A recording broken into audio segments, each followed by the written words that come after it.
لا إله إلا الله لا إله إلا الله لا إله إلا الله. اچھا، سورۃ البقرہ کی آیت نمبر 187 جو ہم نے سنی، وَلَا تُبَاشِرُوهُنَّ وَأَنْتُمْ عَاكِفُونَ فِي الْمَسَاجِدِ، اپنی بیویوں کے ساتھ ازدواجی تعلق قائم نہ کرو جبکہ تم مسجد میں اعتکاف میں ہو. اس کے اندر یہ اشارہ ہے کہ عورتیں بھی مسجد میں اعتکاف بیٹھ سکتی ہیں، اور سنت بھی ہے، احادیث بھی آ جائیں گی آگے. لیکن یہاں پر ایک بات ضرور یاد رکھیں کہ اگر فتنے کا ڈر ہو، جس طرح کہ آج کل کے زمانے میں یہ ویڈیو کیمرے کا اور تصاویر کا فتنہ ہے، اور عین ممکن ہے کہ ایسی عورتیں جو بیچاری عوام کے سامنے کبھی بھی بے پردہ نہیں آتی، ان کی ویڈیوز بنا کے کوئی بد دیانت خاتون جو ہے وہ نیٹ کے اوپر چڑھا دیں، عین ممکن آج کل تو کچھ بھی ہو سکتا ہے. لہٰذا اس دور کے اندر میں نہیں سمجھتا کہ جب تک مکمل تحقیق نہ کر لی جائے اس وقت تک کسی عورت کو مسجد میں اعتکاف بٹھایا جائے، کیونکہ حالات و واقعات فیوریبل نہیں ہیں. آج کل تو خفیہ کیمرے لگے ہوئے ہیں، ہوٹلوں کے اندر لگے ہوئے ہیں، اور میاں بیوی جو ہیں وہ ہنی مون منانے کے لیے چلے جاتے ہیں ہوٹلوں میں، اور بعد میں جناب ان کی ویڈیوز جو ہے وہ نیٹ کے اوپر چڑھی ہوتی ہیں، کیونکہ بالکل چھوٹے چھوٹے کیمرے آ گئے ہیں. وہ کبھی لائٹس کے اندر، کبھی کسی آپ سمجھ لیں شو پیس کے اندر وہ چھپا کے لگا دیتے ہیں، اور یہی کام مسجدوں کے اندر بھی ہو سکتا ہے.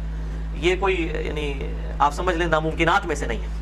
تو اس لیے میں تو بالکل اس چیز کو انڈورس نہیں کروں گا، اور میری سپورٹ میں وہ حدیث ہے جو بخاری اور مسلم دونوں میں موجود ہے. اما عائشہ رضی اللہ تعالی عنہا وسلام اللہ علیہا کہتی ہیں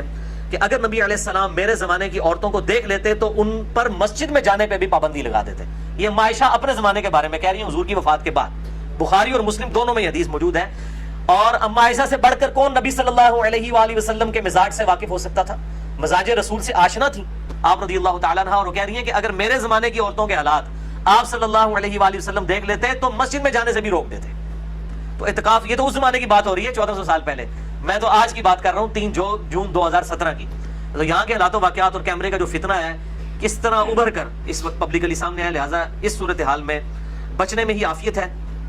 اور اس حوالے سے میں نے ڈیٹیل لیکچر بھی دیا ہے عورتوں کے پردے کے حوالے سے، اس میں نے اس طرح کی کئی احادیث ہیں مکمل ڈیٹیل کے ساتھ، ان کے انٹرنیشنل نمبر بھی احادیث کے بتائے ہیں، مسند نمبر 161P عورتوں کے پردے سے ریلیٹڈ احکامات کے اوپر. لہٰذا میں اجتہاداً یہ سمجھتا ہوں کہ آج کے دور کے اندر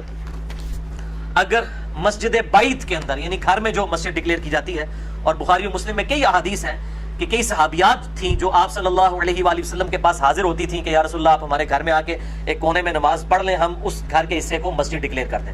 تو اس زمانے میں بھی صحابہ کرام اپنے گھر کے کسی ایک کونے یا گوشے کو مسجد کے طور پر ڈکلیئر کرتے تھے گھر کی عورتوں کی نماز پڑھنے کے لیے، کیونکہ عورت کا گھر میں نماز پڑھنا مسجد میں پڑھنے سے افضل ہے. یہ صحیح الاسناد حدیث سے ثابت ہے. مسئلہ نمبر 161B میں نے ڈیٹیل سے یہ 17 کے قریب احادیث الحمدللہ بیان کی ہیں. آج مان لی کہ میں ان کی ڈیٹیل میں جاؤں. تو لہٰذا اس طرح کی جو مسجد بیت ہیں، گھر میں ڈکلیئر کی ہوئی مسجد ہے، اس کے اندر اگر عورتیں اعتکاف کر لیں تو اس کے اوپر جو سلفی اہل حدیث علماء خام خواہ فتویٰ لگاتے ہیں، اور بیسیکلی وہ فتویٰ اس لیے لگتا ہے کہ چونکہ حنفی قائل ہیں گھر میں جو ہے وہ اعتکاف کرنے کے، اس لیے اہل حدیث دوسرے معاملے میں بہت ضد کے اندر آئے ہوئے ہیں اس مسئلے میں کہ نہیں جی گھر میں عورت اعتکاف کر ہی نہیں سکتی، یہ تو ایک نفلی عبادت ہے، نہ بھی کرے تو خیر ہے، مطلب ہم نے گھر میں نہیں کرنے دینا. تو اب جب مسجد کے اندر حالات و واقعات ایسے نہیں ہیں، اور نبی علیہ السلام نے عورتوں کو ترغیب دلائی ہے کہ وہ گھروں کے اندر نماز پڑھیں، اور بخاری مسلم میں حدیث ہے مردوں کے لیے بھی فرض کے علاوہ نفلی نماز جو ہے وہ گھر میں پڑھنا افضل ہے. تو گھر میں تو مسجد بیت ہونی چاہیے، اس کے اندر اگر عورتیں اعتکاف کر لیتی ہیں تو میرا خیال ہے اس میں کوئی حرج نہیں.